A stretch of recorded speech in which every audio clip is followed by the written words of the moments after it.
हुकूमत का बैरूनी साजिश के हवाले से इंक्वायरी कमीशन बनाने का फैसला। कमीशन इमरान खान के साजिश को बेनकाब करेगा। कमीशन के तजावीज़ पर मुलव्वस अनासर के खिलाफ कानूनी कार्रवाई अमल में लाई जाएगी। कमीशन के कवायद और ज़वाबित काबीना के आइंदा इजलास में पेश किए जाएंगे। वज़ीर इत्तलात मरियम औरंगज़ेब की न्यूज़ कॉन्फ्रेंस।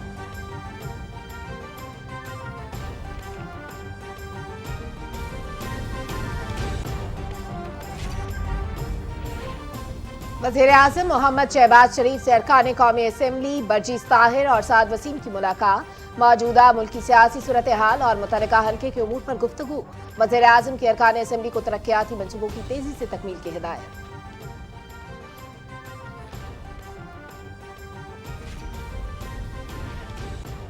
PTI हुकूमत नाअहली और करप्शन की वजह से आवाम के लिए मुश्किलात पैदा कर गई। हुकूमत पेट्रोल पर 300 रुपए फी लीटर नुकसान बर्दाश्त कर रही है। पेट्रोलियम मसनूआत पर सब्सिडी देने की कोशिश करेंगे। सेल्स टैक्स और लीवी आयत नहीं करेंगे। साबिक हुकूमत के दौर में 60 लाख अफराद बेरोजगार हुए। इमरान खान गैस के शोबे में 1500 अरब का कर्जा छोड़कर गए हैं। वज़ीर खजाना मिफ्ता इस्माइल की कराची में मीडिया से गुफ्तगू।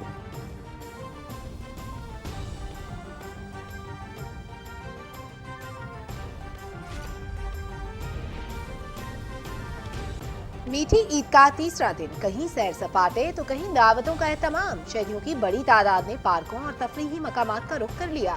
बच्चों का जोशो खरोश दीद में।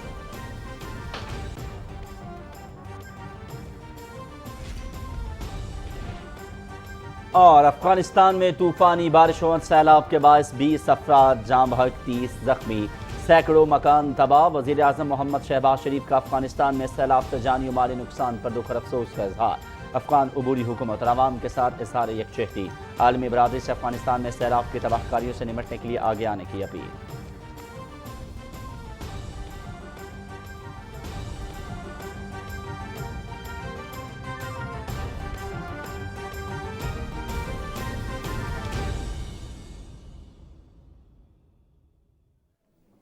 बिस्मिल्लाहिर्रहमानिर्रहीम। अस्सलामुअलैकुम। न्यूज़ शो एट 6 में आपको कहेंगे खुश आमदीद। मुझे कहते हैं अयाज असलम और मैं हूं सलमा कौसर। नाजरीन, ईद का तीसरा दिन है। मैंने अपनी ईद एंजॉय कर ली है। मैं इस वक्त आपके सामने वापस उसी हुलिये में मौजूद हूं जैसे हम न्यूज़ करते थे, लेकिन अयाज की ईद अभी खत्म नहीं हुई। अयाज की ईद चल रही है। आज ईद का आखिरी दिन है। अभी लोगों के जिस तरह सैर सपाटे चल रहे हैं, तफरीगाहों में रश नजर आ रहा है, इधर उधर दावतों का एहतमाम भी है क्योंकि आज भी सरकारी तौर पे छुट्टी है, तो लोग इस दिन को भी भरपूर तरीके से एंजॉय कर रहे हैं। तो हमने सोचा कि हम भी मिले जुले से रुझान के साथ ही कुछ खबरें आपके साथ शेयर कर लें। कौमी सतह पर क्या चल रहा है, नेशनल लेवल पे क्या मामला चल रहे हैं। अच्छा, मेरे ख्याल में सलमा ईद पे तो हम बात करेंगे ही। ज़ाहिर है ईद का तीसरा दिन और ऑलमोस्ट ईद खत्म हो चुकी है, लेकिन जिस तरह आपने कहा कि मेरी ईद बाकी है, आपकी खत्म हो चुकी है, इसी तरह बहुत से लोग ऐसे हैं कि जिनकी आधों की ईद खत्म हो चुकी है और कुछ दावतों में और सैर सपाटों में लगे हुए हैं। लेकिन कुछ कौमी खबरों की जाने पहले बढ़ते हैं, उसके बाद ईद के हवाले से भी जरूर बात होगी। तो सबसे पहले आपको नाज़रीन बताएं कि वज़ीर इत्तलात मरियम औरंगज़ेब ने कहा है कि हुकूमत ने बैरूनी साजिश के हवाले से इमरान खान के जो इल्जामात हैं उनकी तहकीकात के लिए कमीशन कायम करने का फैसला किया और ये जो कमीशन होगा ये बिल्कुल गैर जानिबदार होगा और इसकी जो फाइंडिंग्स होगी, जो रिपोर्ट होगी, वो भी आवाम के सामने रखी जाएगी। इस सिलसिले में मलिक उमर ने एक रिपोर्ट तैयार की है, जरा मुलाहिजा कीजिए। बैरून मुल्क साजिश के मामले को बेनकाब करने के लिए हुकूमत ने तहकीकाती कमीशन कायम करने का फैसला कर लिया है। कमीशन के कवायद और ज़वाबित काबीना के आइंदा इजलास में पेश किए जाएंगे। इस्लामाबाद में प्रेस कॉन्फ्रेंस करते हुए वज़ीर इत्तलात मरियम औरंगज़ेब ने कहा कि साजिशी टोले ने 4 साल अवाम को लूटा और मुस्तरद होने के बाद बैरून मुल्क साजिश का रोना रोया जा रहा है। ये जो तमाशा लगाया हुआ है बैरूनी मुल्क साजिश का, ये जो इल्जाम तराशी की जा रही है, ये जो मुल्क को सुबह दोपहर शाम इल्जामात लगाए जा रहे हैं, इसका इंक्वायरी कमीशन बनाने का फैसला किया गया है। और वो इंक्वायरी कमीशन जो गैर जानिबदार होगा, जो मुनसिफाना तरीके से इस बात का फैसला करेगा कि ये जो बैरूनी मुल्क साजिश का ड्रामा है, इसके असल किरदार इमरान खान साहब हैं। वफाकी वजीर मरियम औरंगजेब ने कहा कि इमरान नियाजी सुबह शाम फरागोगी को बचाने के लिए कोशा है। उनके जलसों के शेड्यूल भी फरागोगी को बचाने के लिए हैं। उन्होंने कहा कि इस टोले ने खजाने और तोशाखाने को लूटा। इमरान खान को इत्तेहादियों के छोड़ जाने पर साजिश नजर आने लगी। असल में गोगी बचाओ तहरीक और शहबाज शरीफ की कारकर्दगी का खौफ है कि 3 हफ्ते में अगर ये हो गया तो अवाम पूछेगी 1 करोड़ नौकरी 4 साल में क्यों नहीं मिली? 50 लाख घर 4 साल में क्यों नहीं मिला? अगर बनी गाला का घर रेगुलराइज हो सकता है तो अवाम को 50 लाख घर भी मिल सकते थे। 90 दिन की करप्शन खत्म करने वाले आज गोगी बचाओ तहरीक और एसेट मेकिंग यूनिट्स को बचाने की तहरीक चला रहे हैं।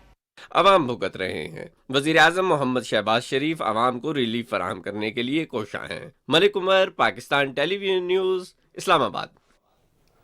कुछ मजीद कौमी खबरें भी शामिल करेंगे नाज़रीन, लेकिन अगर हम आलमी सतह पर बात करें तो इस वक्त हमारे हमसाया मुल्क अफ़गानिस्तान की जो सूरत हाल है, मेरे ख्याल में सलमा उसका तज़किरा पहले हो जाना चाहिए, क्योंकि अफ़गानिस्तान के अंदर इस वक्त अगर हम सूरत हाल की बात करें तो वहाँ पर बाज़ हिस्सों के अंदर बारिश और सैलाब जो है उसकी वजह से खासी तबाही देखने में नज़र आ रही है और मुख्तलिफ इलाकों में बारिश और सैलाब की वजह से 20 अफराद के जाँ बहक होने की इत्तलात मौसूल हो रही हैं, जबकि इसके साथ साथ ये भी बताया जा रहा है कि 30 अफराद जख्मी हुए हैं, सैकड़ों मकानात जो हैं वो भी तबाह हो गए हैं। अयाज, बिल्कुल बहुत ज़्यादा बारिशें हुई हैं अफ़गानिस्तान में और वज़ीर आज़म मोहम्मद शहबाज शरीफ ने अफ़गानिस्तान के 10 सूबों में जो सैलाब आया है और जो कीमती जानें ज़ाया हुई हैं, माली नुकसानात हुए हैं लोगों के, उस पर दुख का इजहार किया, इजहार अफसोस करते हुए उन्होंने कहा है कि मुतासरा जो आवाम है उनको इमदाद की फराहमी को हर मुमकिन सतह पर यकीनी बनाया जाएगा।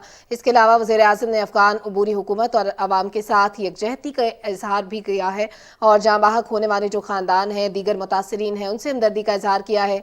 वज़ीर आज़म मोहम्मद शहबाज शरीफ ने कहा है कि आलमी बरादरी अफ़गानिस्तान में सैलाब की तबाहकारियों से निपटने के लिए आगे आए और हंगामी बुनियादों पर इमदाद की जाए। एक बात जो यहाँ पर काबिल गौर है सलमा, हम देखते हैं कि अफ़गानिस्तान के अंदर ज़ाहिर हमारा हमसाया मुल्क है, बरादर इस्लामी मुल्क है, जब भी अफ़गानिस्तान के अंदर किसी ऐसी सूरत हाल का सामना होता है तो पाकिस्तान जो है वो पेश रहता है इस तमाम तर सूरत हाल के अंदर। और इससे पहले अफ़गानिस्तान में अमन के हवाले से हम बात करें, जंग के ख़ात्मे की बात करें तो आपको पता है पाकिस्तान का किरदार जो है वो बड़ा अहम रहा, पूरे मुस्लिम उम्मा को यकजा किया गया। इस्लामाबाद के अंदर होने वाली वो कॉन्फ्रेंस पूरी दुनिया को याद है, अफ़गानिस्तान के मौजू पर हमने की। उसके बाद अफ़गानिस्तान के अंदर क़याम अमन के हवाले से वहाँ हुकूमत का क़याम हो, उसके बाद अफ़गानिस्तान में अभी जो मौजूदा सूरत हाल चल रही है उसके हवाले से पाकिस्तान का किरदार हो, या हादसात के अंदर, कुदरती आफात के अंदर पाकिस्तान का किरदार हो, तो ये बड़ा अहम रहा है। हमने देखा बिल्कुल, पहले से वहाँ पे अयाज क्राइसिस था और अभी जो बारिशें हुई हैं, जो तबाहकारियां हुई हैं, उसकी वजह से अभी लोगों को खुराक की ज़रूरत है, कपड़ों की ज़रूरत है। इसके अलावा बेघर अफराद को खैमे चाहिए रहने के लिए, वहाँ पर बहुत ज़्यादा मुश्किल में हैं लोग। तो पाकिस्तान भी अपील कर रहा है इस वक्त आलमी सतह पर कि तमाम लोग, उनके इदारे आगे आएँ, लोगों की मदद करें और वहाँ पर लोगों के जो दुख है उसको बांटें। जी हाँ, वज़ीर आज़म मोहम्मद शहबाज शरीफ ने आलमी बरादरी को खबरदार किया है कि अगर बर वक्त इक़दामात नहीं किए गए तो ये नुकसानात बढ़ने का ख़तरा मज़ीद पैदा हो सकता है। और आलमी बरादरी ख़ासतौर पर अक़वाम मुत्तहिदा पर वज़ीर आज़म ने यह जोर दिया है कि वो बेघर अफराद की पनागाहों की फराहमी के लिए अफ़गानिस्तान की जो मदद है उस पर काम शुरू करे। और आलमी बरादरी का ये फ़र्ज़ भी बनता है कि इस वक्त जो अफ़गानिस्तान की सूरत हाल है, पहले ही वहाँ पर हुकूमत के चेंज होने की वजह से खासी मुश्किलात का सामना है और अब इस कुदरती आफात के बाद तो सूरत हाल मज़ीद गंभीर हो गई है। बिल्कुल अयाज, कुछ दीगर कौमी खबरें भी शामिल कर लेते हैं। वज़ीर आज़म मोहम्मद शहबाज शरीफ से कौमी असम्बली के रुकन बरजीज़ ताहिर ने लाहौर में मुलाकात की है और रुकन कौमी असम्बली बरजीज़ ताहिर ने वज़ीर आज़म को सऊदी अरब और मुत्तहिदा अरब अमारात के कामयाब दौरों के हवाले से मुबारकबाद भी दी है। इसके अलावा मुलाकात में जो मौजूदा मुल्की सियासी सूरत हाल है उसके बारे में भी गुफ्तगू हुई है। जी, और इसके अलावा वज़ीर आज़म से कौमी असम्बली के रुकन हैं साद वसीम, उन्होंने भी लाहौर में वज़ीर आज़म से मुलाकात की है जिसमें मौजूदा मुल्की जो सियासी सूरत हाल है और मुतालिका हल्के के उमूर के हवाले से गुफ्तगू की गई है। रुकन कौमी असम्बली साद वसीम ने वज़ीर आज़म को सऊदी अरब और मुत्तहिदा अरब अमारात का जो कामयाब दौरा है उस पर भी मुबारकबाद पेश की और उन्होंने तरक्याती कामों की तेज़ी से जो हिदायत हैं और अवामी फलाही जो मनसूबे हैं उनको हुकूमत की तरजीहात में शामिल करने पर वज़ीर आज़म को खिराज तहसीन पेश किया है। नाज़रीन आगे बढ़ें, आपको बताएं कि वज़ीर ख़जाना मिफ्ताह इस्माइल ने कहा है कि साबिक़ हुकूमत की नाअहली की वजह से मुल्क की जो मईशत है उसको नाकाबिले तलाफ़ी नुकसान पहुँचा है, जिसका ख़ुमियाज़ा जो है वो अवाम को भुगतना पड़ रहा है। ये तमाम गुफ्तगू उन्होंने कराची में मीडिया के नुमाइंदों से बातचीत के दौरान की है। उन्होंने और क्या कहा ये हमें बताएंगे कराची से ज़मीर अब्बास। वफाकी वज़ीर ख़जाना मिफ्ताह इस्माइल ने कहा कि इमरान खान की हुकूमत ने मुल्क की तारीख में सबसे ज़्यादा कर्जे लिए, इसके बावजूद गर्दिशी कर्जों में इजाफे समेत दीगर मसाइल का सामना है। इमरान खान के दौर में 7,500 मेगावाट के मंसूबे बंद कर दिए गए, जिसकी वजह से लोड शेडिंग में इजाफा हुआ है। 2600 अरब रुपए से ज़्यादा बिजली के अंदर सर्कुलर डेट छोड़ के गए, 200 अरब रुपए से ज़्यादा SNGPL के अंदर छोड़ के गए नुकसान, 20% से ज़्यादा गैस कंपनी के अंदर UFG छोड़ के गए कि उनको यही नहीं पता कि गैस चोरी हो रही है, गैस हवा में उड़ रही है, गैस कहाँ जा रही है, लीक हो रही है। 1500 अरब रुपया गैस का सर्कुलर डेट छोड़ के गए जिसकी कोई एग्जिस्टेंस नहीं थी इमरान खान से पहले। ये इमरान खान का इस मुल्क को एक तोहफा है। 500 अरब से ज़्यादा पीएसओ के पास पैसे, जो पीएसओ के कर्ज हो चुके हैं, दूसरों को दे चुका है माल, लेकिन उसको पैसे नहीं मिल रहे।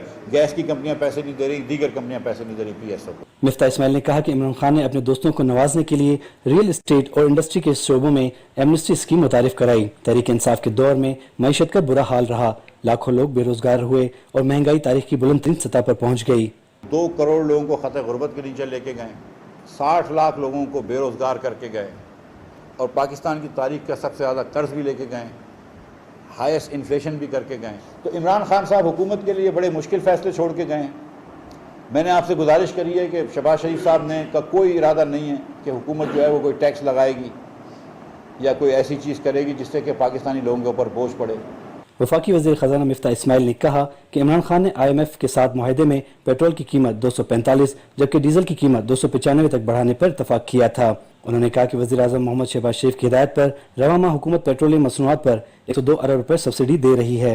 ज़मीर अब्बास नकवी, पाकिस्तान टेलीविजन न्यूज़, कराची। होगी है और उस खातून ने इस मुल्क के रिसोर्सेज पर, इस मुल्क के वसाइल पर कब्जा किया और इस सूबे की हुकूमत को इस तरह चलाया जिस तरह कोई निजी कंपनी भी नहीं चलाई जाती और निजी कंपनी को भी कोई मुनाफे में छोड़ के जाता है। मगर फराह गोगी ने इमरान खान साहब की ईमा पर, इमरान खान साहब की नाक तले यहाँ पे कई 100 करोड़ की करप्शन की। और ये सिर्फ फराह गोगी की बात नहीं है, हमारे पास कुछ शवाहिद आना शुरू हुए हैं कि फराह गोगी ने जो भी यहाँ से माल कमाया वो इमरान खान के बेनामी के तौर पे उन्होंने ये काम किए। अब इमरान खान साहब गोगी बचाओ तहरीक पर जब निकले हैं और गोगी बचाओ मार्च का ऐलान किया है तो मकसद कोई बैनुल अक़वामी साजिश नहीं है, मकसद कोई अमर बिल मारूफ नही अनिल मुनकर नहीं है। मकसद सिर्फ एक है कि जिस तरह फराह गोगी को 2019 में एमनेस्टी स्कीम के तहत, और ये मेरे पास तमाम शवाहिद मौजूद हैं, 2019 में 32 करोड़ रुपए उन्होंने टैक्स एमनेस्टी स्कीम में फराह गोगी की ब्लैक मनी को वाइट करवाया। अब पूछने वाली बात यह है कि जब आपको पता था कि ये ब्लैक मनी को वाइट कर रहे हैं और आपको पता था कि इनका डायरेक्ट ताल्लुक बुशरा मानेका साहिबा के साथ है, तो आपने ये जानते बूझते हुए कि आपका उनके घर आना जाना है, उनका आपके घर आना जाना है और बाकायदा आपका निकाह फराह गोगी के घर में अंजाम पाया, उसकी तस्वीर पूरी कौम ने देखी कि आपके ज़ाती मरासिम फराह गोगी के साथ पहले से उस्तवार थे और आपने उनको भरपूर मौका दिया कि वो पंजाब में स्याह करें सफ़ेद करें, हर चीज़ का मालिक आपने फराह गोगी को पंजाब में बनाया। और ये जो 32 करोड़ रुपया टैक्स एमनेस्टी स्कीम के तहत वफाकी हुकूमत ने जिसकी मंजूरी दी, तो ये बताया जाए कि ये 32 करोड़ रुपया 2019 में जो आपने इनको ये सहूलत दी है, क्या ये पाकिस्तान के हर शहरी को ये सहूलत मुयस्सर थी? और आपने ये एनआरओ दिया,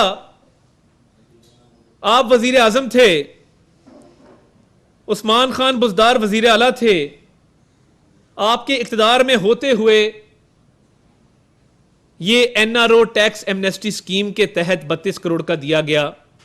और टैक्स एमनेस्टी स्कीम में ये फरागोगी क्यों गई? क्योंकि इस 32 करोड़ रुपया जो टैक्स एमनेस्टी स्कीम के तहत इमरान खान साहब की इजाजत से मंजूर किया गया, उसका सोर्स कोई नहीं था। यानी फरागोगी साहिबा के पास किसी किस्म की मनी ट्रेल नहीं थी इस 32 करोड़ की, जो 2019 में इमरान खान साहब ने अपनी वफाकी हुकूमत के तहत, अपनी ही टैक्स एमनेस्टी स्कीम के तहत उनको ये रियायत और सहूलत फराहम की। अब मसला ये है कि ये जो गोगी बचाओ तहरीक और गोगी बचाओ मार्च पर आप निकले हैं, इसमें कोई बैनुल अक़वामी साजिश नहीं है, इसमें मकामी साजिश जरूर है। और मकामी साजिश यह है कि एक ऐसे वजीर आला को बिठाया गया जिसने कहा कि hear no evil, see no evil, speak no evil. वो ना कुछ देखते थे, ना कुछ बोलते थे, ना कुछ सुनते थे। और उस्मान बुज़दार का मेरिट क्या था? क्या वो तहरीक इंसाफ के कोई देरीना कारकुन थे? क्या उन्होंने माजी में सूबे के लिए ऐसी खिदमात दी थी जिनकी बिना पे उनको वजीर आला बनाया गया और उनकी सर्विसेज को रिकग्नाइज किया? ये कतन मकसद नहीं था। ये सारी साजिश इसके ताने बाने बनी गाला से मिलते हैं कि फरागोगी ने ये सारी साजिश बनाई कि एक ऐसे शख्स को वजीर आला लगाया जाए जिसका इख्तियार कोई ना हो, जिसके पास फहमो फरासत ना हो, जिसके पास इतनी अकल ना हो कि वो इनकी सियाहकारियों को, इनकी करप्शन को रोक सके। तो ये टैक्स एमनेस्टी स्कीम जो 2019 में दी है, ये पहला एनआरओ है जो फरागोगी को इमरान खान ने बतौर वजीर आजम दिया। और क्यों दिया? इसलिए कि फरागोगी इमरान खान साहब की बेनामी है। और ये मामला इतना संगीन है कि फरागोगी के टोटल असासे 21 करोड़ रुपए के थे जब इमरान खान साहब हुकूमत में आए हैं। और इस साल मार्च तक उनके असासों की मालियत 85 करोड़ रुपए है। कोई ऐसा बिजनेस है कि जिसके तहत आप जब हुकूमत में ना हो तो आपके असासों में कमी वाक़ई हो रही हो, और जैसे ही आप हुकूमत में आए वो आपको 60 करोड़ का मुनाफा हो जाए? और ये सिर्फ वो रकम है जो 43 सस्पिशियस ट्रांजैक्शंस के तहत फरागोगी के 15 अकाउंटों के अंदर आई। ये 43 मशकूक बैंक ट्रांजैक्शंस हैं, 43, जिसके तहत ये 85 करोड़ रुपया उनके अकाउंट में आता है। और इसमें सबसे बड़ी बात यह है कि तकरीबन 70 करोड़ रुपया है जो कैश की शक्ल में आया है, कैश डिपॉजिट्स हैं। और ये कैश डिपॉजिट्स किस मद में आए? और ये जब एनआरओ दिया गया टैक्स एमनेस्टी स्कीम के तहत 32 करोड़ का, तो उसके बाद खुली छूट दे दी गई कि तुम्हें मैंने 32 करोड़ का, इमरान खान साहब ने कहा होगा फरागोगी को कि मैंने 32 करोड़ रुपया तुम्हारा ब्लैक मनी वाइट कर दिया है, तुम्हारी मर्जी का एक डमी वजीर आला पंजाब में प्लेस कर दिया है, अब तुम्हें पूरा इख्तियार है, तुम अफसरों की पोस्टिंग ट्रांसफर करो, तुम रिंग रोड की अलाइनमेंट अपनी मर्जी के मुताबिक तय करो। और ये करते क्या थे? कोई भी सड़क बननी है, रिंग रोड बननी है, ये उसकी मंजूरी दिलवाने से पहले अरबों रुपए की अराजी वहां खरीदते थे। कई 100 एकड़ अराजी का रिकॉर्ड मौजूद है कि जहां पे रिंग रोड की अलाइनमेंट तय हुई, कोई बड़ी सड़क का मंसूबा मंजूर हुआ, आपने साथ ही वहां पे पहले से ही जमीन की खरीदारी शुरू कर दी, ताकि जो जमीन सस्ती खरीदी, जैसे ही सड़क का मंसूबा मंजूर होगा उसकी कीमत में कई गुना इजाफा होगा। यह करप्शन के 2-4 तरीके थे। पहली करप्शन की टैक्स एमनेस्टी के तहत, दूसरी करप्शन की पोस्टिंग ट्रांसफर करवाकर, ठेकेदारों से कमीशन लेकर, जिनको आपने अवामी मंसूबों में फेवर करके आउट ऑफ टर्न ठेके अवार्ड किए। तो ये जो 85 करोड़ रुपया है, क्या इमरान खान साहब को इसका इल्म नहीं था कि ये 85 करोड़ रुपए कहां से आए हैं? ये 43 बैंक ट्रांजैक्शंस हैं, इनका क्या मकसद है? और क्या उनको इल्म नहीं था कि कई 100 करोड़ अकाउंटों में आ रहा है कैश की शक्ल में, और वहां से कैश की शक्ल में विड्रॉ करके इस्तेमाल हो रहा है? अभी शवाहिद आ रहे हैं, हमें इस बात का यकीन है कि ये जो कैश आया और कैश निकला, ये इमरान खान साहब को गया। मैं पिछले 3.5 साल से पूछ रहा हूं कि इमरान खान साहब का कारोबार क्या है, इमरान खान साहब का जरिया आमदन क्या है। उनकी अहलिया कहती हैं कि उनके कपड़े फटे होते हैं, किचन का खर्चा नहीं चलता, तनख्वाह पे वो गुजारा करते हैं।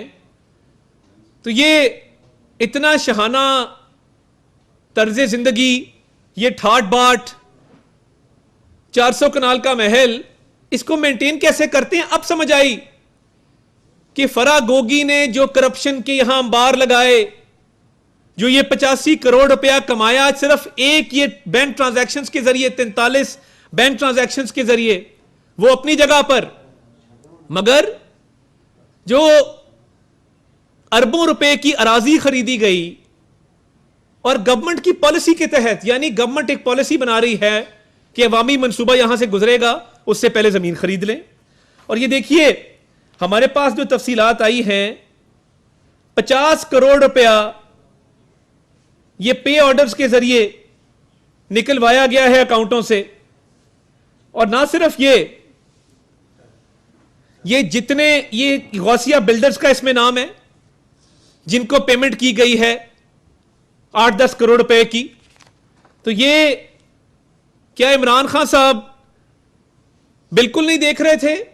बिल्कुल उनका कोई ताल्लुक नहीं है फराह गोगी से। अगर नहीं है ताल्लुक, तो इमरान खान साहब का निकाह और उनकी शादी की तकरीब फराह गोगी के घर पे क्यों मुनक्कद हुई? और इमरान खान साहब ने इतनी खुली छूट क्यों दी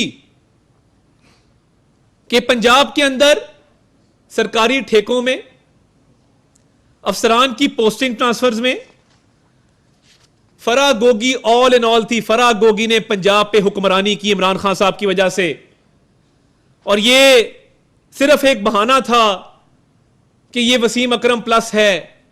ये इमरान खान साहब ने जानबूझकर उस्मान बुज़दार को यहां प्लेस किया।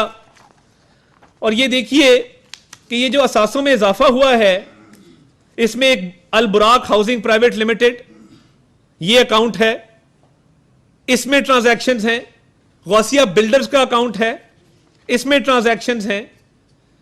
ये 43 सस्पिशियस ट्रांजैक्शंस का जवाब फराह गोगी को देना होगा, और ये वजह बतानी होगी कि जैसे ही इमरान खान साहब के इक्तदार को खतरा हुआ, जैसे ही नो कॉन्फिडेंस की मूवमेंट चली, जैसे ही ये खदशा पैदा हुआ कि इमरान खान साहब को इक्तदार से अलग होना पड़ेगा, तो ये दुबई क्यों चली गई? अगर कोई खतरा नहीं था। और मैं आपको ये बताता चलूं कि फराह गोगी को बाहर भगाने में इमरान खान का पूरा हाथ है। फराह गोगी को इमरान खान साहब ने खुद बाहर भिजवाया, और इसलिए भिजवाया क्योंकि फराह गोगी ने इमरान खान साहब की ईमा पर यह सारी करप्शन की, उनकी नाक के नीचे की। और ये देखिए, ये वो सारे सस्पिशियस ट्रांजैक्शंस हैं, तमाम तर तफसीलात मौजूद हैं कि किस अकाउंट में कितना पैसा गया, किस मद में गया, और इसकी कोई मनी ट्रेल नहीं है। और ये तो वो अकाउंट हैं जो पकड़े गए हैं, जिनकी तफसीलात हमने हासिल की हैं। अभी तो बहुत सारे ऐसे मामलात हैं जो अनडिक्लेयर्ड हैं। दियान डेवलपर्स, अल मोइज प्रॉपर्टीज, अल बुराक हाउसिंग, ये सारी वो कंपनीज हैं जिनके तहत ये सारी करप्शन की गई है। और देखिए, यूएई में फ्लैट खरीदा गया, जो पाकिस्तान से बाहर असासे हैं उनकी मालियत अलहदा है।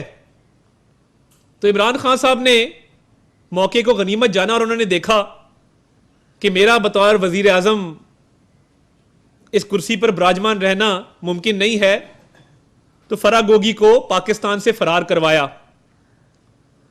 हिम्मत करें, अगर इमरान खान साहब की बेनामी नहीं है और ये सारी करप्शन इमरान खान साहब की ईमा पर नहीं की गई और ये सारी प्रॉपर्टीज, ये सारा पैसा, ये सारी कंपनियां, ये सारे मशकूक ट्रांजैक्शंस, ये अगर इमरान खान साहब की बेनामी ट्रांजैक्शंस नहीं है और असल मालिक पीछे इमरान खान और असल बेनिफिशियरी इमरान खान नहीं है, तो फिर फराह गोगी को बुलाएं। उनको तो आपका कुर्ब हासिल था, उनका तो बनी गाला का रोज आना जाना था, आपकी फैमिली इकट्ठी बैठती थी, खाती पीती थी, उठती बैठती थी। तो क्या हुआ? आपने फरार कराया है और मुझे खुशी हुई कि इमरान खान साहब फराह गोगी के दफा में खुद सामने आए। यह पहला सबूत है कि यह सब इमरान खान की ईमा पर हो रहा था और इमरान खान की बेनामी प्रॉपर्टीज हैं। अगर ये बेनामी प्रॉपर्टीज ना होती तो टैक्स एमनेस्टी स्कीम के तहत 32 करोड़ रुपए की छूट 2019 में इमरान खान ना देते। अगर ये इमरान खान की बेनामी प्रॉपर्टीज और ये बेनामी ट्रांजैक्शंस ना होते तो इमरान खान साहब फराह गोगी को मुल्क से फरार ना करवाते। आए, आके तहकीकात का सामना करें। और ये गोगी बचाओ मार्च जिसका ऐलान किया गया है, ये कोई बैनुल अक़वामी साजिश नहीं है। ये वो साजिश है जिसके तहत पाकिस्तानी अवाम के हक पर डाका डाला गया है। ये वो साजिश है जिसके तहत अरबों रुपए की जमीन बनाई गई है। ये वो साजिश है जिसके तहत कई 100 करोड़ रुपए इमरान खान साहब ने कमाए हैं।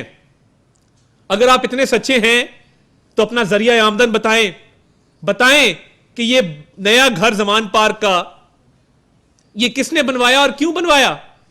बताएं कि फिरोज वाला की जो जमीन है वो विरासती है कि नहीं है। बताएं कि वो आपने किस खातून से खरीदी थी। और ये तमाम तर शवाहिद जो हमने इकट्ठे किए हैं, इसमें हर चीज रोजे रोशन की तरह यहां है। ये 43 मशकूक ट्रांजैक्शंस सिर्फ पिछले 3.5 साल के हैं, जिसके तहत ये कई 100 करोड़ रुपया बटोरा गया है, जिसमें इमरान खान साहब कहते हैं कि इसका रियल एस्टेट का बिजनेस है। यानी उनके बिजनेस की तफसीलात भी अवाम के सामने मीडिया पे आके खुद बयान कर रहे हैं। ये सारे ताने बाने बनी गला से मिलते हैं। ना सिर्फ इस 85 करोड़ रुपए का हिसाब इमरान खान साहब को देना होगा, और इमरान खान साहब ने एक और बात की कि ये फराह गोगी तो कोई सरकारी ओहदे पर नहीं रही, फराह गोगी तो पब्लिक ऑफिस होल्डर नहीं है। हम यही कह रहे हैं कि नहीं है। हम कह रहे हैं कि इमरान खान साहब पब्लिक ऑफिस होल्डर आप हैं, पब्लिक ऑफिस होल्डर आप हैं। ये सब ट्रांजैक्शंस, ये कई 100 करोड़ रुपया, ये अरबों रुपए की जमीन, ये गाड़ियां, ये महलात, ये ऐशो इशरत, ये सारा मालो दौलत ये आपका बेनामी है। ये करप्शन आपने खुद करवाई है। अगर आपने करप्शन रोकनी होती तो आप एक ईमानदार और एक कॉम्पिटेंट वजीर आला पंजाब में लगाते। और जब आपको इतला मिली थी कि फराह गोगी ने पोस्टिंग ट्रांसफर्स के पैसे लेना शुरू किए हैं, अवामी मंसूबों के तहत जमीनें खरीदना शुरू की हैं, रिश्वत और कमीशन माफिया को परवान चढ़ाया है, तो आप उसका नोटिस लेते, आप वजीर आला को बदलते, आप वजीर आला को बदल के यहां पे चेक रखते। आपने ताहिर खुर्शीद को प्रिंसिपल सेक्रेटरी वजीर आला का लगाया। इमरान खान साहब ने उसको करप्शन पे हटाया खुद, क्योंकि वो माल पूरा हो गया था जो कई 100 करोड़ रुपए चाहिए थे। और वो बातें खुल के सामने आना शुरू हो गई थी कि पंजाब में हर नौकरी के पैसे लिए जाते हैं, हर अवामी मंसूबे के तहत कमीशन लिया जाता है। ये इमरान खान साहब को इन तमाम बातों का जवाब देना होगा। और फराह गोगी को जिस तरह भगाया है और अब गोगी बचाओ मार्च का ऐलान किया है, उसको उसी तरीके से वापस लाना होगा।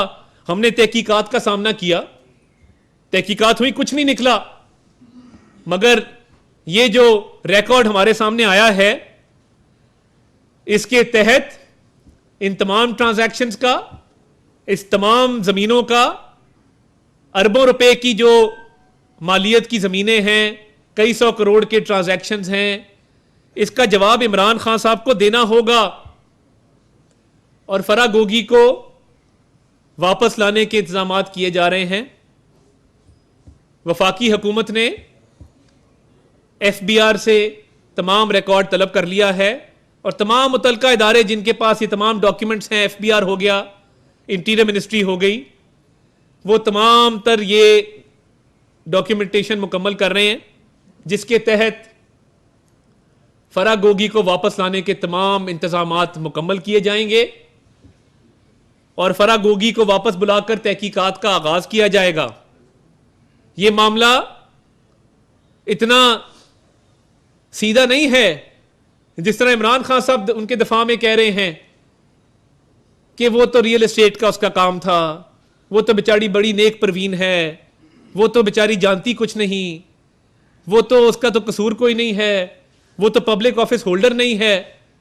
तो पब्लिक ऑफिस होल्डर तो आप हैं, आपका बतौर पब्लिक ऑफिस होल्डर निकाह उसके घर में हुआ है, आपके ताने बाने उससे मिलते हैं, आपने उसको पूरी ढील और खुली छूट दी हुई थी कि पंजाब में जो मर्जी करे, तो अब जवाबदेह भी आपको होना पड़ेगा और इन बिनामी ट्रांजैक्शंस को आकर जस्टिफाई करना पड़ेगा। और ये इतने शवाहिद मौजूद हैं कि आपको कड़ी से कड़ी तहकीकात का सामना करना चाहिए। तो इमरान खान साहब, आप ये गोगी बचाओ तहरीक और गोगी बचाओ मार्च छोड़ें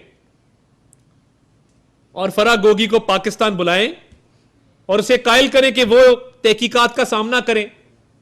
यानी यहां पे उल्टी गंगा बह रही है कि आप उसका दिफा कर रहे हैं, आप इस करप्शन को, इसके जवाब पेश कर रहे हैं, इस करप्शन का दिफा कर रहे हैं।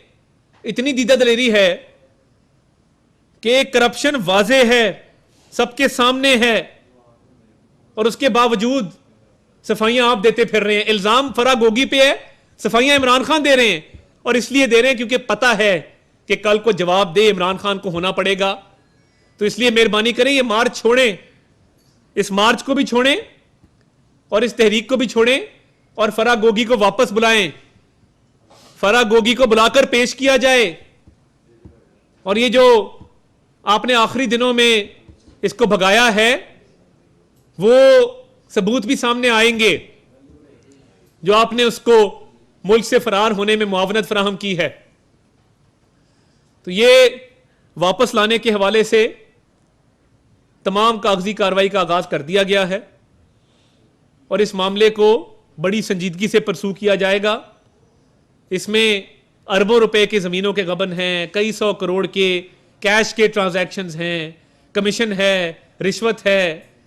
इन तमाम तर मामलात पर मजीद तहकीकात होंगी। और देखिए, नैब की इंक्वायरी हुई है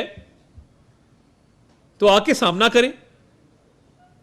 तो मैं ये समझता हूं कि इमरान खान साहब के पास इन तमाम सवालात के कोई जवाब नहीं हैं और अगर हैं तो फवाद चौधरी को मैं चैलेंज करता हूं आके जवाब दे, जो कहता है मैं फराह गोगी को जानता ही नहीं। फवाद चौधरी जैसा आदमी जिसको चौथे मोहल्ले भी पता होता है कि गली में क्या बात हो रही है, जो अपने आप को बहुत बाखबर जाहिर करता है, वजीर इत्तलात रहा है हुकूमत पाकिस्तान का, तो फवाद चौधरी साहब आपकी मासूमियत पे सदके जाएं कि आप इतने मासूम आदमी हैं कि आपको यह नहीं पता कि फराह गोगी कौन है। तो ये फवाद चौधरी साहब, आपको भी जवाब देना होगा इन काले करतूतों का और इस करप्शन का कि आपके चेयरमैन तरीके इंसाफ और साबिक नाम नेहाद वजीर आजम के हाथ करप्शन में रंगे हुए हैं और आप कहते हैं कि मुझे पता नहीं फराह गोगी कौन है। आप का भी ताल्लुक पंजाब से है, जेलम से आपका ताल्लुक है, तो आप भी मेरा ख्याल है रोटी को चोची तो नहीं कहते होंगे। आपको पता होगा कि फराह गोगी ने पंजाब में क्या मामलात किए हैं और किस तरीके से किए हैं। तो मैं फवाद चौधरी को चैलेंज करता हूं, आए और आके अपने चेयरमैन के बिहाफ पे इन सवालात का जवाब दे और जस्टिफाई करे कि ये टैक्स एमनेस्टी स्कीम के तहत 32 करोड़ रुपए की छूट क्यों दी गई, ये कई सौ करोड़ के ट्रांजैक्शन जो हैं ये कहां से आए, 43 ट्रांजैक्शंस, कैश कहां से आया, कैश कहां गया, ये कौन है वासिया बिल्डर्स, और ये अरबों रुपए की जमीन कैसे खरीदी गई। आपका चेयरमैन दिफा जरूर कर रहा है, इमरान खान दिफा कर रहा है फराह गोगी का, पब्लिकली कह रहा है, और अब चीखें मार रहा है कि फराह गोगी बचाओ तहरीक में निकलने लगा हूं, गोगी बचाओ मार्च का ऐलान कर रहा हूं।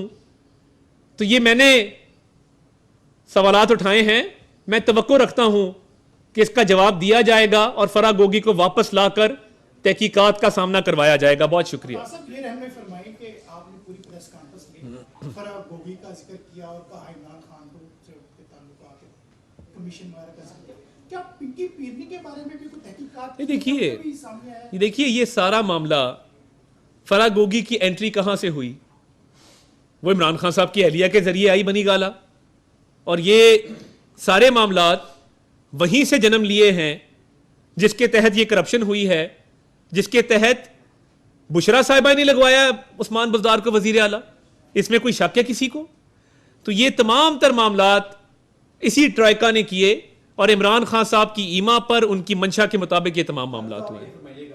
कि 2 माह कबल पीडीएम ने महंगाई मार्च किया था, अब 13% से ज्यादा महंगाई हो गई है, क्या अब आप महंगाई मार्च करेंगे? दूसरा, मियां महादजा ने भी प्रेस कॉन्फ्रेंस में कहा है कि हुकूमत की नाहिली की वजह से लोड शेडिंग और बिजली का बहरान और महंगाई ज्यादा आई, इसकी क्या? देखिए, हमें अभी पंजाब में हुकूमत संभाले मुश्किल से हफ्ता हुआ है, ऊपर भी हमारी हुकूमत अभी 2 हफ्ते हुए हैं, तो महंगाई पर काबू इस तरह पाया कि आते साथ ही रमज़ान बाज़ारों में 800 रुपये का आटा किया, चीनी की प्राइस को कंट्रोल किया। हमारे से पहले 1100 रुपये का आटा का थैला मिल रहा था, 20 किलो की बात कर रहा हूं, हमने उसकी कीमत 800 रुपये की, 10 किलो के थैले की कीमत 400 रुपये की। तो ये हमारे आने से पहले तो किसी को ख्याल ना आया कि ये आटे की कीमत सस्ती करनी है। वो किसने सब्सिडी दी, वो किसने सस्ता करवाया? उनका नाम शहबाज शरीफ है। चीनी की कीमत को, आटे की कीमत को कंट्रोल किया। और लोड शेडिंग में हमारी इतला के मुताबिक पिछले 48 घंटों में बहुत बेहतरी आई है। हम तो बिजली बना गए थे 2018 में हुकूमत से जब हम गए हैं, हम तो 16,000 मेगावाट बिजली लगाकर गए थे। तो इनकी नाअहली की वजह से, इनकी नालायकी की वजह से लोड शेडिंग शुरू हुई, तब उस पर काबू पाया भी जा रहा है और उसमें बेहतरी भी आ रही है।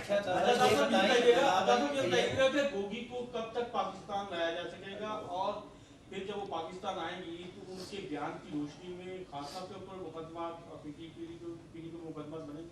देखिए, सबसे पहली बात तो ये है कि वफाकी हुकूमत ने फराह गोगी के हवाले से, उसको वापस लाने के हवाले से तैयारी शुरू कर दी है। तमाम मुतलका महकमों से रिकॉर्ड तलब कर लिया गया है और FBR से भी रिकॉर्ड आ चुका है, तो उस पर मुकम्मल तैयारी की जा रही है। उम्मीद है जल्द फराह गोगी को वापस आने का इंतज़ाम कर लिया जाएगा। और देखिए, मैं तो कागज़ों की बिना पर, सबूतों और शवाहिदों की बिना पर कह रहा हूँ कि फराह गोगी की तमाम माल जो करप्शन से कमाया गया है, तमाम ज़मीनें, तमाम असासे, वो इमरान खान साहब के बेनामी हैं। और इमरान खान साहब का अगर फराह गोगी से कोई ताल्लुक नहीं है तो फिर वो उसके दफा में क्यों आए, उसको एमनेस्टी स्कीम के तहत छूट क्यों दी? तो ये इमरान खान साहब को एक एक पाई का जवाब देना होगा। एक तो ये बताएं कि ये अब नाम सामने आए हैं करप्शन के हवाले से, आप समझते हैं कि कितने लोग जो है करप्शन में जो है वो मुलविस होंगे? दूसरा ये कि शहबाज गिल की गाड़ी को हिट किया गया है, और आप देखिए, मेरी हमदर्दी शहबाज गिल साहब के साथ, और अगर वो चाहेंगे तो उनको सिक्योरिटी भी फराहम की जाएगी, कोई ऐसा मसला नहीं है। तो वो मौजू आज का नहीं है, मगर देखिए, करप्शन में पूरी हुकूमत मुलव्वस थी। हमें सुनाते रहे अमर बिल मारूफ और नहीं अनिल मुनकर, और ख़ुद अपने काले करतूतों को छुपाने के लिए तमाम तर हरबे इस्तेमाल करते रहे। तो ये तो इतनी करप्शन किसी हुकूमत ने नहीं की जितनी पिछले 3.5 पौने 4 साल में हुई है। आप आटा स्कैंडल को छोड़ दें, चीनी स्कैंडल को छोड़ दें, अद्वियात स्कैंडल को छोड़ दें, मालम जब्बा को छोड़ दें, हेलीकॉप्टर को छोड़ दें, आप छोड़ दें कि इन्होंने अरबों रुपए की करप्शन की है। तो ये इमरान खान साहब की ज़ात के खिलाफ ये सबूत हैं। इमरान खान साहब जवाब दें, जो फराह गोगी ने मामलात किए हैं दूध का दूध और पानी का पानी हो जाएगा। मगर अब मैं खान साहब को कहूंगा कि फराह गोगी को वापस लाओ और आपने घबराना नहीं है। तमाम के तमाम अफसरान को इल्जाम लगे कि उन्होंने ट्रांसफर करवाई, पोस्टिंग करवाई, फराह बीवी को पैसे दिए। उन तमाम अफसरान से आपको बयान हल्फी लेने कुछ ऐसे शवाहिद हैं, वो सामने आ नहीं जाएंगे आपके पास? ये जो आपके पास बैंक ट्रांजैक्शन है, इनको आपके सामने पेश करते हैं? ये बिल्कुल तमाम तर डॉक्यूमेंट्स को पब्लिक किया जाएगा, उन 43 बैंक ट्रांजैक्शंस को भी, उन तमाम अराजी का रिकॉर्ड भी, और तमाम तर वो जो कैश डिपॉजिट्स आए और कैश डिपॉजिट्स निकले। और देखिए, मैं बार बार कह रहा हूं कि ये 85 करोड़ रुपया सिर्फ वो है जो कैश की सूरत में बैंकों में आया है, और 23 करोड़ से मामला 85 करोड़ तक चला गया। 32 करोड़ की टैक्स एमनेस्टी अलहदा है। तो ये तो अभी वो मामलात हैं जो रिकॉर्ड के ऊपर हैं। अभी तो वो मामलात खुलने हैं जो रिकॉर्ड पर नहीं आए, जो अनडिक्लेयर्ड हैं, जो अंडर द टेबल हैं। तो ये अभी तो ये शुरुआत है। तो ये आपके सामने अरबों रुपए की राजी और कई 100 करोड़ रुपए की ये करप्शन आई है। जब ये अनडिक्लेयर्ड वेल्थ सारी आएगी और ये असासों का पता लगेगा, तो ये मैं समझता हूं कि ये पाकिस्तान की तारीख का सबसे बड़ा पब्लिक मनी का स्कैंडल है। अच्छा, ये बताएं कि फराह गोगी को नैब के जरिए लाया जाएगा, नैब तहकीकात करेगा, या कोई और अदारा उनको लेकर आएगा? और दूसरा, उनके जो ताने बाने दीगर लोगों से मिल रहे हैं, सबसे पहले किसकी नैब के जरिए गिरफ्तारी हो रही है? देखिए, बात यह है कि जो फराह गोगी को वापस लाने का मामला है, तो वो वजारत दाखिला के तहत हो रहा है और उनको वापस लाया जाएगा। बाकी अगर कोई और इदारा तहकीकात करता है, जैसे FIA है, इस पर आपको अनकरीब ब्रीफ करेंगे। और तहकीकात का सामना तो देखें करना पड़ेगा। तो इस पे हिकमत अमली ऑब्वियसली लॉ के मुताबिक जो मुतलका अफसरान हैं, जो मुतलका वजारत है, वो बनाएगी। मगर अभी मेरा मुतालबा ये है कि जो इंक्वायरी नैब ने की है इनिशिएट, उस पर आके कम अज़ कम पेश होकर जवाब तो अपना जमा कराएं। और ये वफाकी हुकूमत की जिम्मेदारी है कि फराह गोगी को वापस लाया जाए। उससे बढ़ के इमरान खान की जिम्मेदारी वैसे तो जी। मेरे दो सवाल हैं। एक सवाल ये कि आपने कहा जी जो लोड शेडिंग का सारा मामला बना है, इसके दौरान आपको पता है कि इमरान खान साहब ने IPP पर पाबंदी लगा दी थी। सुना है कि दोबारा से उनको लाइसेंस देने की बात चल रही है, तो क्या वाकई इसमें सदाकत है? दूसरा, आप ये सारे एविडेंस तब लेके आए हैं जब मार्च का ऐलान किया जा सका, ये आपकी धमकी है या दरखास्त के? देखिए, हमें एविडेंस इकट्ठा करना था ना जी, तो हमें मोहलत ही कितनी मिली है। अभी जो इब्तदाई हमारे चंद हफ्ते हैं, उसके दौरान जो एविडेंस है अवाम के सामने लेकर आए हैं।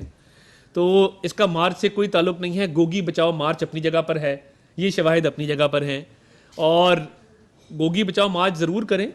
वो उनका हक बनता है कि वो NRO की दरख्वास्त डालें, बार बार डालें।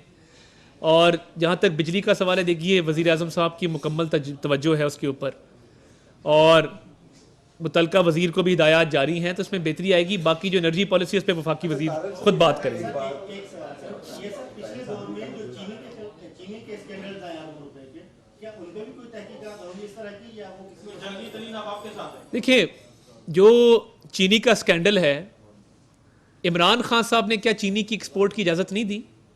तो इमरान खान साहब पे चीनी की एक्सपोर्ट के हवाले से ज़रूर तहकीकात होनी चाहिए। ये प्राइवेट बिजनेसमैन के हाथ में नहीं होता कि वो चीनी एक्सपोर्ट करते जाके। चीनी की एक्सपोर्ट की इजाज़त वज़ीर आज़म देता है। तो ये इमरान खान साहब को इसका जवाब ज़रूर देना चाहिए। जी आबिद भाई, बात ये है कि आपने फराह गोगी और इमरान खान के नेक्सस के हवाले से बहुत सारी लंबी प्रेस कॉन्फ्रेंस की जी। बज़ाहिर ये लग रहा है कि जैसे ये सियासी बयानबाजी है या सियासी इल्ज़ामात है, सियासी बयानबाजी है, सियासी इल्ज़ामात है। कोई कंक्रीट चीज़ आपके पास आई है कि कहीं ना कहीं फराह गोगी और इमरान खान का कनेक्शन है? देखिए, इसको सियासत की हम ये समझेंगे? नहीं, देखिए, आज अगर पंजाब के अंदर कोई शख्स उठ के कमिश्नर्स की, DPOs की, डिप्टी कमिश्नर्स की, सूबाई सेक्रेटरीज की पोस्टिंग ट्रांसफर शुरू कर दे, उसके तहत पैसे लेना शुरू कर दे, तो क्या कोई आम आदमी या कोई पाकिस्तानी ये कर सकता है? जब तक उसको हुक्मरान की बैकिंग ना हो, नंबर 1। नंबर 2, ये जितने बैंक ट्रांजैक्शंस हैं, जितने कमीशंस लिए गए हैं बिल्डर्स की तरफ से, ये इसका जवाब तो देखे ना, देना तो होगा। इमरान खान साहब का निकाह आपके घर में होता है, 24 घंटे का बनी गाला में क़याम फराह गोगी का होता है।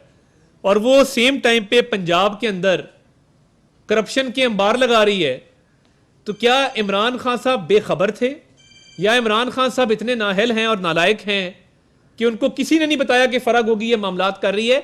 मेरा मानना यह है कि क्योंकि फराह गोगी इन तमाम मामलात को बनी गाला में रह के सरपरस्ती कर रही थी, मुकम्मल तौर पर इमरान खान साहब और बुशरा साहिबा के साथ राब्ते में थी, और खुली छूट और ढील दी गई और फिर मुल्क से भगाया गया, तो इमरान खान साहब तो अब उसके दफा में निकल आए हैं। अब कोई पीछे गुंजाइश बची नहीं है।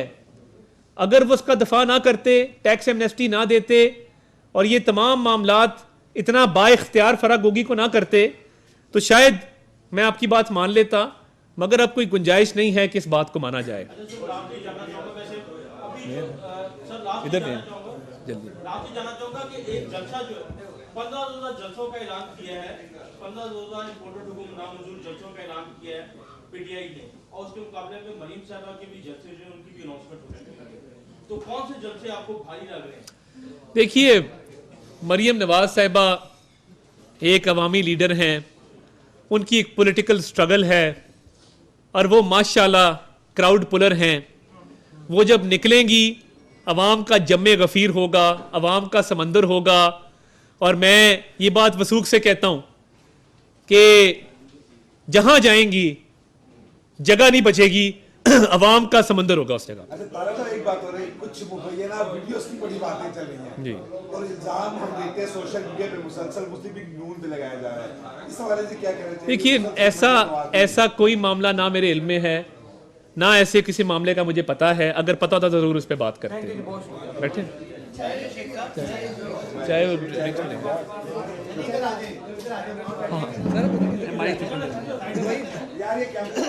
पाकिस्तान मुस्लिम लीग नून के रहनुमा तारड़ लाहौर में प्रेस कॉन्फ्रेंस कर रहे थे। उन्होंने कहा कि इमरान खान फराह गोगी के दिफा में बाहर निकले हैं, मरियम नवाज क्राउड पुलर हैं, जब वो बाहर निकली तो पूरी आवाम उनके साथ होगी।